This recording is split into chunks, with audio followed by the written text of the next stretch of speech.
സംഖ്യാപുസ്തകം അദ്ധ്യായം 22. യിസ്രായേൽ മക്കൾ യാത്ര പുറപ്പെട്ട് യെരിഹോവിന്റെ സമീപത്ത് യോർദ്ദാനക്കരെ മോവാബ് സമഭൂമിയിൽ പാളയമിറങ്ങി. യിസ്രായേൽ അമോര്യരോട് ചെയ്തതെല്ലാം സിപ്പോരിന്റെ മകനായ ബാലാക്ക് അറിഞ്ഞ്, ജനം വളരെയധികം ആയിരുന്നതുകൊണ്ട് മോവാബ് ഏറ്റവും ഭയപ്പെട്ടു. യിസ്രായേൽ മക്കൾ നിമിത്തം മോവാബ് പരിഭ്രമിച്ചു. മോവാബ് മിദ്യാന്യ മൂപ്പന്മാരോട്, കാള വയലിലെ പുല്ല് നക്കിക്കളയുന്നതുപോലെ ഈ കൂട്ടം നമ്മുടെ ചുറ്റുമുള്ള എല്ലാവരെയും നക്കിക്കളയും എന്ന് പറഞ്ഞു. അക്കാലത്ത് മോവാബ് രാജാവ് സിപ്പോരിന്റെ മകനായ ബാലാക്ക് ആയിരുന്നു. അവൻ ബെയോരിന്റെ മകനായ ബിലെയാമിനെ വിളിക്കുവാൻ നദീതീരത്തുള്ള അവന്റെ സ്വന്തജാതിക്കാരുടെ ദേശമായ പെദോരിലേക്ക് ദൂതന്മാരെ അയച്ചു. ഒരു ജനം ഈജിപ്റ്റിൽ നിന്ന് പുറപ്പെട്ടുവന്ന് ഭൂതലത്തെ മൂടിയിരിക്കുന്നു. അവർ എനിക്കെതിരെ വസിക്കുന്നു. നീ വന്ന് എനിക്ക് വേണ്ടി ഈ ജനത്തെ ശപിക്കണമേ. അവർ എന്നേക്കാൾ ഏറ്റവും ബലവാന്മാർ ആയിരിക്കുകയാൽ ഒരുപക്ഷേ അവരെ തോല്പിച്ച് ദേശത്തുനിന്ന് ഓടിച്ചുകളയുവാൻ എനിക്ക് കഴിവുണ്ടാകുമായിരിക്കും. നീ അനുഗ്രഹിക്കുന്നവൻ അനുഗ്രഹിക്കപ്പെട്ടവൻ, നീ ശപിക്കുന്നവൻ ശപിക്കപ്പെട്ടവൻ എന്ന് ഞാൻ അറിയുന്നു എന്ന് പറയിച്ചു. മോവാബിലെയും മിദ്യാനിലെയും മൂപ്പന്മാർ ഒന്നിച്ച് കയ്യിൽ പ്രശ്നദക്ഷിണയുമായി ബിലെയാമിന്റെ അടുക്കൽ ചെന്ന് ബാലാക്കിന്റെ വാക്കുകൾ അവനോട് പറഞ്ഞു. അവൻ അവരോട്, ഇന്ന് രാത്രി ഇവിടെ പാർക്കുവീൻ. യഹോവ എന്നോട് അരുളിച്ചെയ്യുന്നതുപോലെ ഞാൻ നിങ്ങളോട് ഉത്തരം പറയാം എന്ന് പറഞ്ഞു. മോവാബ്യ പ്രഭുക്കന്മാർ ബിലെയാമിനോട് കൂടി താമസിച്ചു. ദൈവം ബിലെയാമിന്റെ അടുക്കൽ വന്നു, നിന്നോടുകൂടെയുള്ള ഈ മനുഷ്യർ ആരാകുന്നു എന്ന് ചോദിച്ചു. ബിലെയാം ദൈവത്തോട്, ഒരു ജനം ഈജിപ്റ്റിൽ നിന്ന് പുറപ്പെട്ടുവന്ന് ഭൂതലത്തെ മൂടിയിരിക്കുന്നു.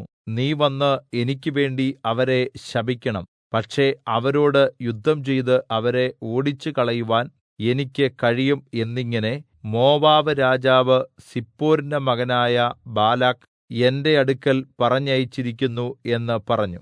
ദൈവം ബിലെയാമിനോട്, നീ അവരോടുകൂടി പോകരുത്, ആ ജനത്തെ ശപിക്കുകയും അരുത്, അവർ അനുഗ്രഹിക്കപ്പെട്ടവർ ആകുന്നു എന്ന് കല്പിച്ചു.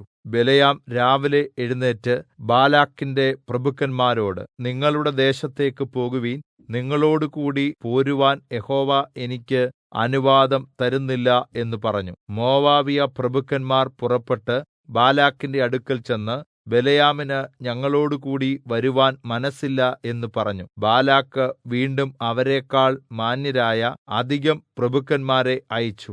അവർ ബിലെയാമിന്റെ അടുക്കൽ വന്ന് അവനോട്, എന്റെ അടുക്കൽ വരുന്നതിന് തടസ്സമൊന്നും പറയരുതേ, ഞാൻ നിന്നെ ഏറ്റവും ബഹുമാനിക്കും. നീ എന്നോട് പറയുന്നതെല്ലാം ഞാൻ ചെയ്യാം. എനിക്കുവേണ്ടി വന്ന് ഈ ജനത്തെ ശപിക്കണമേ എന്ന് സിപ്പോരിന്റെ മകനായ ബാലാക്ക് പറയുന്നു എന്ന് പറഞ്ഞു. ബിലെയാം ബാലാക്കിന്റെ ഭൃത്യന്മാരോട്, ബാലാക്ക് തന്റെ കൊട്ടാരത്തിലുള്ള മുഴുവൻ വെള്ളിയും പൊന്നും എനിക്ക് തന്നാലും എന്റെ ദൈവമായ യഹോവയുടെ കല്പന ലംഘിച്ച് കൂടുതലോ കുറവോ ചെയ്യുവാൻ എനിക്ക് കഴിയുന്നതല്ല. ആകയാൽ യഹോവ ഇനിയും എന്നോട് എന്ത് അരുളിച്ചെയ്യും എന്ന് ഞാൻ അറിയട്ടെ. നിങ്ങളും ഈ രാത്രി ഇവിടെ പാർക്കുവീൻ എന്ന് ഉത്തരം പറഞ്ഞു. രാത്രിയിൽ ദൈവം ബിലെയാമിന്റെ അടുക്കൽ വന്ന്, ഇവർ നിന്നെ വിളിക്കുവാൻ വന്നിരിക്കുന്നു എങ്കിൽ അവരോടുകൂടി പോകുക. എന്നാൽ ഞാൻ നിന്നോട് കല്പിക്കുന്ന കാര്യം മാത്രം ചെയ്യുക എന്ന് കല്പിച്ചു. ബിലെയാം രാവിലെ എഴുന്നേറ്റ് കഴുതയ്ക്ക് കോപ്പിട്ട് മോവാബിയ പ്രഭുക്കന്മാരോടുകൂടി പോയി. അവൻ പോകുന്നതുകൊണ്ട് ദൈവത്തിന്റെ കോപം ജ്വലിച്ചു. യഹോവയുടെ ദൂതൻ വഴിയിൽ അവന് എതിരാളിയായി നിന്നു. അവൻ കഴുതപ്പുറത്ത് കയറി യാത്ര ചെയ്യുകയായിരുന്നു. അവന്റെ 2 ബാല്യക്കാരും കൂടെ ഉണ്ടായിരുന്നു. യഹോവയുടെ ദൂതൻ വാൾ ഊരിപ്പിടിച്ചുകൊണ്ട് വഴിയിൽ നിൽക്കുന്നത് കഴുത കണ്ട് വഴിയിൽ നിന്ന് മാറി വയലിലേക്ക് പോയി. കഴുതയെ വഴിയിലേക്ക് തിരിക്കുന്നതിന് ബിലെയാം അതിനെ അടിച്ചു. പിന്നെ യഹോവയുടെ ദൂതൻ ഇരുവശത്തും മതിലുള്ള മുന്തിരിത്തോട്ടങ്ങളുടെ ഇടയിലെ ഒരു ഇടുങ്ങിയ വഴിയിൽ നിന്നു. കഴുത യഹോവയുടെ ദൂതനെ കണ്ടപ്പോൾ മതിലിനരികിൽ ഒതുങ്ങി ബിലെയാമിന്റെ കാൽ മതിലിനോട് ചേർത്ത് ഞെരുക്കി. അവൻ അതിനെ വീണ്ടും അടിച്ചു. പിന്നെ യഹോവയുടെ ദൂതൻ മുമ്പോട്ട് ചെന്ന് ഇടത്തോട്ടും വലത്തോട്ടും മാറുവാൻ വഴിയില്ലാത്ത ഒരു ഇടുങ്ങിയ സ്ഥലത്ത് നിന്നു.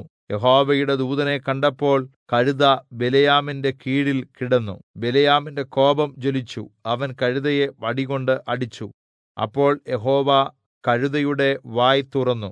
അത് ബിലെയാമിനോട്, നീ എന്നെ ഈ 3 പ്രാവശ്യം അടിക്കുവാൻ ഞാൻ നിന്നോട് എന്തു ചെയ്തു എന്ന് ചോദിച്ചു.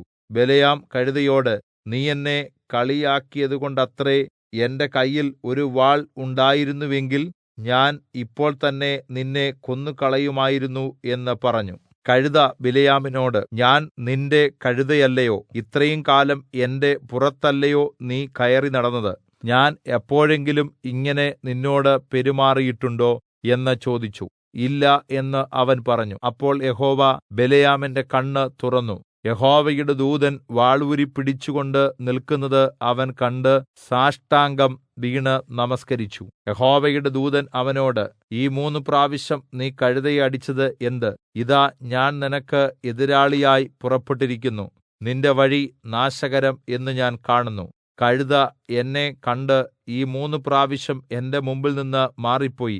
അത് മാറിപ്പോയിരുന്നില്ലെങ്കിൽ ഞാൻ ഇപ്പോൾ തന്നെ നിന്നെ കൊന്നുകളയുകയും അതിനെ ജീവനോടെ രക്ഷിക്കുകയും ചെയ്യുമായിരുന്നു എന്ന് പറഞ്ഞു. ബിലെയാം യഹോവയുടെ ദൂതനോട്, ഞാൻ പാപം ചെയ്തിരിക്കുന്നു. അങ്ങ് എനിക്ക് എതിരായി വഴിയിൽ നിന്നിരുന്നു എന്ന് ഞാൻ അറിഞ്ഞില്ല. ഇത് അങ്ങേക്ക് അനിഷ്ടമാണെങ്കിൽ ഞാൻ മടങ്ങിപ്പൊയ്ക്കൊള്ളാം എന്ന് പറഞ്ഞു. യഹോവയുടെ ദൂതൻ ബിലെയാമിനോട്, ഇവരോടുകൂടെ പോവുക, എങ്കിലും ഞാൻ നിന്നോട് കല്പിക്കുന്ന വചനം മാത്രം പറയുക എന്ന് പറഞ്ഞു. ബിലെയാം ബാലാക്കിന്റെ പ്രഭുക്കന്മാരോടുകൂടി പോകുകയും ചെയ്തു. ബിലെയാം വരുന്നു എന്ന് ബാലാക്ക് കേട്ടപ്പോൾ അർന്നോൻ തീരത്ത് ദേശത്തിന്റെ അതിർത്തിയിലുള്ള ഈർ-മോവാബ് വരെ അവനെ എതിരേറ്റു ചെന്നു. ബാലാക്ക് ബിലെയാമിനോട്, ഞാൻ നിന്നെ വിളിക്കുവാൻ ആളയച്ചില്ലയോ? നീ വരാതിരുന്നത് എന്ത്? നിന്നെ ബഹുമാനിക്കുവാൻ എനിക്ക് കഴിയുകയില്ലയോ എന്ന് പറഞ്ഞതിന് ബിലെയാം ബാലാക്കിനോട്, ഞാൻ വന്നിരിക്കുന്നുവല്ലോ, എന്നാൽ എന്തെങ്കിലും പറയുവാൻ എനിക്ക് കഴിയുമോ? ദൈവം എന്റെ നാവിന്മേൽ ആക്കിത്തരുന്ന വചനമേ ഞാൻ പ്രസ്താവിക്കുകയുള്ളൂ എന്ന് പറഞ്ഞു.